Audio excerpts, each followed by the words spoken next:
75 से जो आगे का क्वेश्चन हम देखते हैं, देखो 75 बोल रहा है कि नीचे दो वक्तव्य तो दिए गए जिनमें से एक कथन ए होगा दूसरा बी होगा।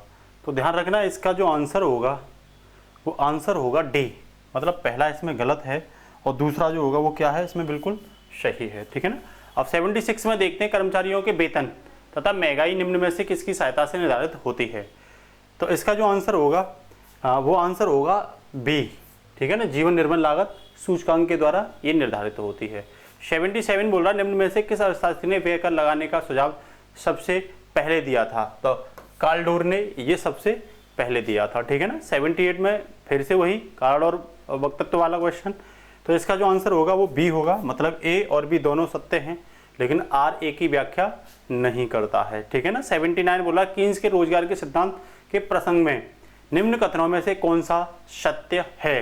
तो इसका जो आंसर होगा वो आंसर ये भी कूट वाला ही है। पहला कह रहा प्रभावपूर्ण मांग रोजगार स्तर को निर्धारित करती है, प्रभावपूर्ण मांग की निर्धारक समग्र मांग तथा समग्र पूर्ति है, विनियोग केवल ब्याज दर पर निर्भर होता है। तो ध्यान रखना ये तीसरा गलत हो जाएगा, बाद बाकी दोनों सही हैं। तो इसका आंसर ए हो जाएगा, ठीक है ना। इसके साथ ही नेक्स्ट है निम्न में से कौन 15वें वित्त आयोग के अध्यक्ष हैं। तो इसका एन के सिंह हो जाएगा, ये 15वें वित्त आयोग के अध्यक्ष हैं, ठीक है ना। और ये सूची को सुमेलित करवा रहा है, ठीक है ना। तो इसका आंसर जो होगा वो सी होगा, मतलब ए में रॉबिन्स जाएंगे, ठीक है ना, बी में एडम स्मिथ जाएंगे, ठीक है ना, सी में ए फर्स्ट वाले जाएंगे और अर्थशास्त्र के लिए मार्शल जाएंगे, ठीक है ना। इसके साथ ही जो नेक्स्ट क्वेश्चन है 82, इसमें पीडीए आंसर होगा, क्या होगा, पीडीए, ठीक है ना। इसके साथ ही 83 में बी आंसर होगा, क्या होगा, बी आंसर होगा, निम्न में से कौन विचरण गुणांक सीबी का सही सूत्र है।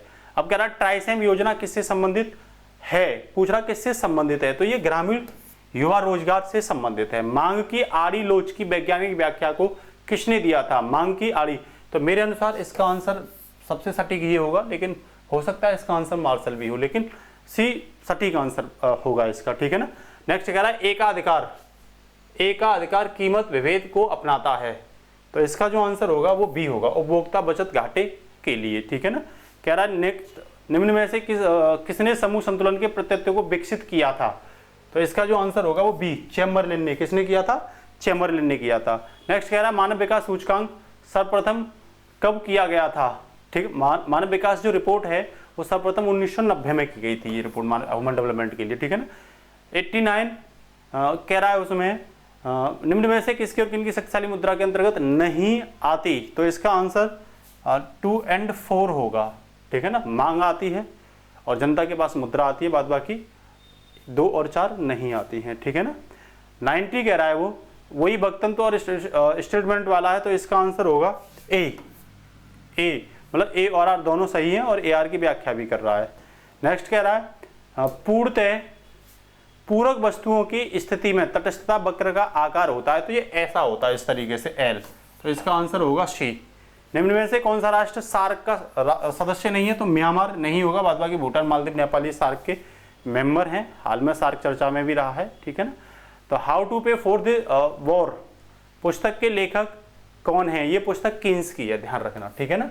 तो 94 में कह रहा है which of the following correct, कौन सा फॉर्मूला ठीक है। तो इसमें बी जाएगा आंसर, ठीक है ना। और इसके बाद 95 इसका आंसर ए होगा, 4 क्षेत्रीय चक्रीय प्रवाह से संबंधित अर्थव्यवस्था के आय के। तो इसमें ए आंसर होगा। निम्न देशों को वित्तीय वर्ष 2020-21 के दौरान भारत में होने वाले एफडीआई के अंतर्विभागीय स्रोत के अनुसार घटते हुए क्रम में लिखिए। तो इसका आंसर जो होगा वो सी होगा, ठीक है ना, सी होगा। हमारे यहाँ सबसे ज़्यादा जो एफडीआई है वो इसका है, मॉरिशस का, ठीक है ना। उसके बाद सिंगापुर, फिर